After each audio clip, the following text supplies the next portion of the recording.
Assalamualaikum warahmatullahi wabarakatuh. Perkenalkan, nama saya Wahyu Kurniawan, NIM 17020007. Untuk presentasi ini untuk mata kuliah komputer masyarakat. Pada poin pertama itu pengertian literasi digital adalah pengetahuan dan kecakapan untuk menggunakan media digital, alat komunikasi, atau jaringan. Literasi digital juga merupakan kemampuan menggunakan teknologi informasi dan komunikasi, biasa disebut TIK, untuk mengkomunikasikan konten atau informasi dengan kecakapan kognitif dan teknikal sosial emosional dalam dunia dan lingkungan digital, dalam menggunakan media untuk mendukung masyarakat memiliki kemampuan membaca serta meningkatkan keinginan masyarakat untuk membaca. Pada poin kedua itu peran digital literasi, yaitu ada 4 bidang. Yang pertama itu digital literasi dunia kerja dan wirausaha, yaitu kemampuan dalam mengoperasikan komputer, kemampuan teknisi jaringan maupun programmer, kemampuan non-teknisi, namun juga memerlukan peranan komputer, desain grafis, animasi, dan dokumentasi, marketing online, dan percetakan. Yang kedua itu digital literasi pada pendidikan, peranan pendidikan dalam menyediakan tenaga terampil di bidang digital literasi untuk memaksimalkan peranan pendidikan terhadap digital literasi, maka kurikulum pendidikan harus mengikuti standar pendidikan serta ditunjang dengan pengajar profesional di bidangnya. Upaya yang harus dilakukan yaitu dengan mensosialisasikan pemanfaatannya teknologi kepada masyarakat serta pemanfaatan teknologi lainnya. Yang ketiga itu literasi pada masyarakat.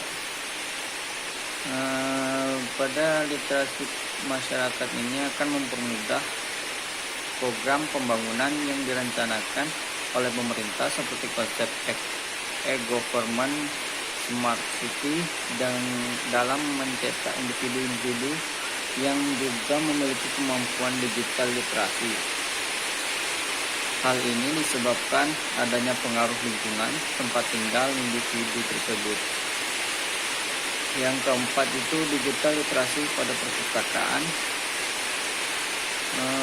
Perpustakaan sebagai institusi layanan publik dan media literasi memiliki peran strategis dalam mencerdaskan masyarakat. Sebagai media literasi, perpustakaan tidak hanya sebagai sumber informasi dan pengetahuan bagi orang, tetapi juga sebagai media pembelajaran sepanjang hayat yang mendukung peningkatan kualitas pendidikan masyarakat. Pada poin ketiga yaitu e-commerce.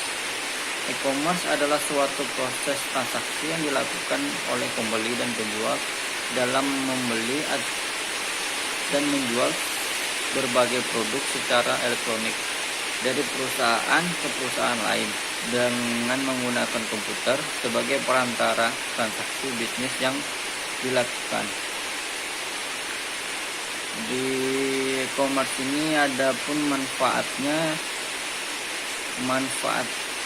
manfaatnya dari dua sudut pandang bisnis yang berbeda, yaitu bagi pelaku bisnis dan konsumen. Bagi pelaku bisnis yaitu kemudahan dalam aktivitas jual beli. Yang kedua memangkas biaya pemasaran. Yang ketiga kemudahan dalam berkomunikasi dengan konsumen dan produsen. Yang keempat dapat menjangkau target market yang lebih luas. Yang kelima penyebaran informasi lebih mudah dan cepat. Yang keenam proses pembayaran menjadi lebih mudah dan cepat. E-commerce bagi konsumen itu yang pertama, konsumen dapat berbelanja dengan lebih mudah selama 24 jam sehari sepanjang tahun. Yang kedua, konsumen dapat melihat berbagai pilihan produk yang dianggap terbaik dengan harga yang paling sesuai.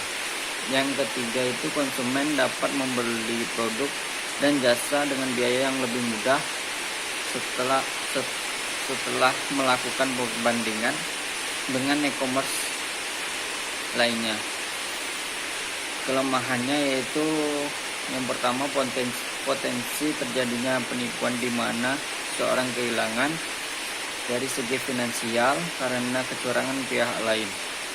Yang kedua itu, kemungkinan terjadinya pencurian data dan informasi rahasia dan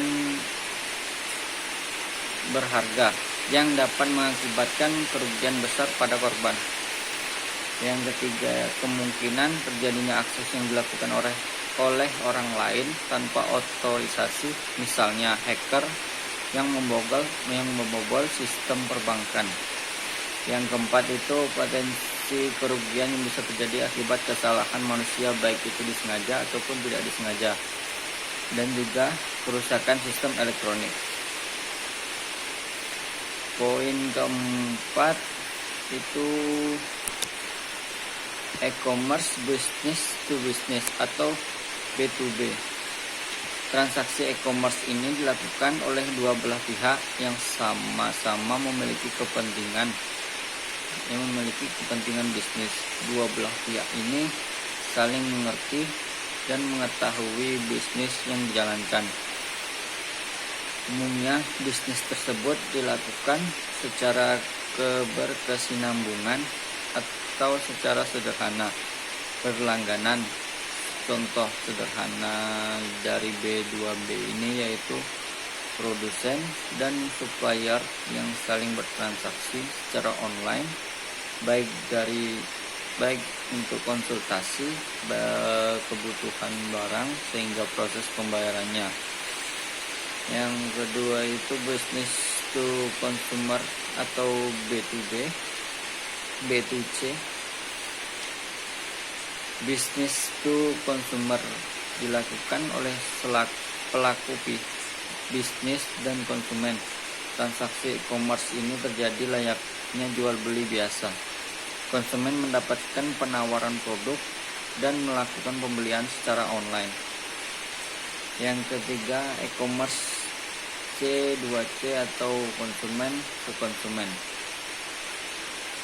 Untuk C2C, transaksi dilakukan oleh konsumen ke konsumen. Kalau Anda sering menggunakan Tokopedia, mungkin sejenis lainnya, maka inilah yang dinamakan B2C e-commerce. Transaksi jual beli dilakukan secara online melalui marketplace. Jadi C2C di sini menjadi perantara antara penjual dan pembeli. Mungkin sekian penjelasan dari saya untuk Meet Komputer Masyarakat. Saya akhiri, wabillahi taufiq wal hidayah. Wassalamualaikum warahmatullahi wabarakatuh.